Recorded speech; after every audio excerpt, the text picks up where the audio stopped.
रायगड जिल्ह्यातील पोलादपूर तालुक्यामध्ये आंबेनळी या घाटामध्ये एक दुर्दैवी घटना घडलेली आहे। माझ्या पाठीमागे आपण दृश्य पाहू शकताय की महाबळेश्वर राज्य मार्गावरील प्रतापगड दर्शन पॉइंट च्या सुमारास 200 मीटर अंतरावर आंबेनळी घाटात रविवारी रात्री भीषण अपघात झालेला आहे। या अपघातात स्कॉर्पिओ गाडी तब्बल 800 फूट खोल दरीत कोसळल्याची घटना समोर आलेली आहे। या दुर्घटनेत अंदाजे 8 जणांचा मृत्यू झाल्याची प्राथमिक माहिती समोर आली आहे।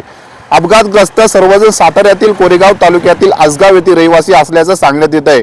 दरम्यान जर आपण पाहिलं, अपघाताची माहिती मिळताच रविवारी रात्री 10 वाजल्यापासून महाबळेश्वर ट्रेकर्स आणि प्रतापगड सर्च अँड रेस्क्यू टीमकडून युद्ध पातळीवर मदत आणि बचाव कार्य सुरू असून पोलीस आणि प्रशासनही घटनास्थळी दाखल झालेत। मात्र दुर्घटनेचे नेमकं कारण अद्याप अस्पष्ट आहे। आपण जर पाहिलं तर ही 800 फूट दरीत कोसळलेली स्कॉर्पिओ आहे, त्यामध्ये 3 मृतदेह आहेत। हे आतापर्यंत काढण्यात आलेले आहेत। नितेश लोखंडे, LS मराठी, रायगड। परिस्थितीमध्ये 8 जे युवक होते ते हरणे बीचवरून त्यांच्या मूळ गावी सातारा येथे जात असताना काल सकाळी पहाटे 5 ते 6 वाजताच्या दरम्यान हा अपघात झालेला आहे। सद्य परिस्थितीमध्ये 8 डेड बॉडीज आहेत, ते आपण आयडेंटिफाय केलेले आहेत। त्यापैकी 2 डेड बॉडीज आपण ताब्यात घेऊन त्या शवविच्छेदनाकरता पोलादपूर सरकारी रुग्णालयात पाठवण्यात आलेले आहेत।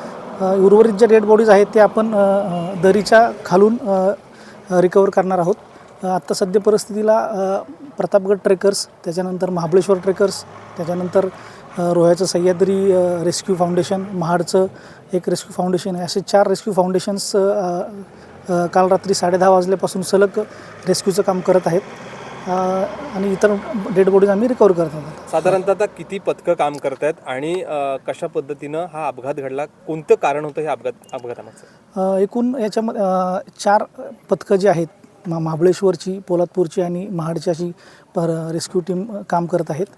सदरचा अपघाताचं प्रथमदर्शनी कारण असं वाटतं की आम्ही जी माहिती घेतली मृतांच्या नातेवाईकांकडून, शुक्रवारी रात्री हे सर्व साताऱ्यावरून महाडला हरणे बीचला, रत्नागिरीमध्ये हरणे बीचला पर्यटनासाठी गेले होते।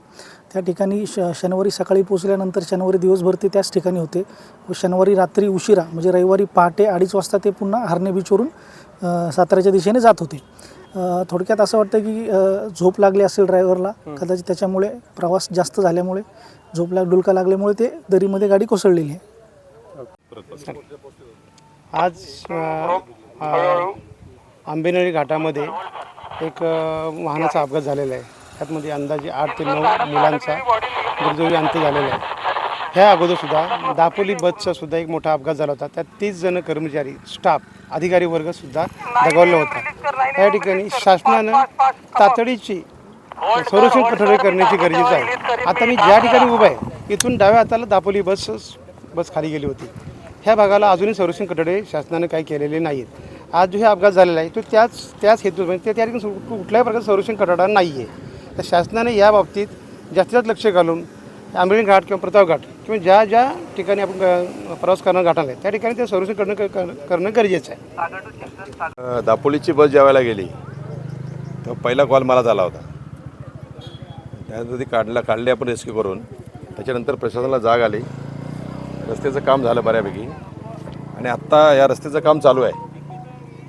जवळजवळ 150-200 कोटीचं काम चालू आहे, पूर्णपणे वर्ष झालं काम चालू आहे। आणि हे काम चालू असताना ही काल मुलं गेली होती हरणे बंदरला फिरण्यासाठी सातारची, आणि ती येताना पहाटे त्यांची गाडी खाली जाऊन जवळजवळ 8 जण मृत्युमुखी पडलेत। रेस्क्यू टीम ते काढते, इथे स्थानिक लोक आणि रेस्क्यू सातारची असेल, महाबळेश्वरची असेल किंवा आमचे कोल्हाडवाले आणि आमचे स्थानिक ग्रामस्थ खालचे दाबिलची सगळी मंडळी, 2 बॉड्या या ठिकाणी काढलेत, महाडची आहेत। आता राहिलेल्या 6 बॉड्या आहेत, त्या काढण्यासाठी प्रयत्न चालू आहेत। तिथे एक मधाचं पोळ आहे, मी आता तिथे डिटेल घेतो सगळ्या, तर माझे छोकरा आहे आमचा, बाकी पोचलेले आहेत। 4 बॉड्या अशा ठिकाणी तिथं मधाचं पोळ आहे। ते मधाचं पोळं जर काढलं, कारण हे आपल्याला वरून बघणं सोपं आहे पण ते काम करताना किती अवघड आहे। ते मधाचं पोळं जर उठलं तर ती जे जिवंत आहेत त्यांची जीविताला धोका होईल।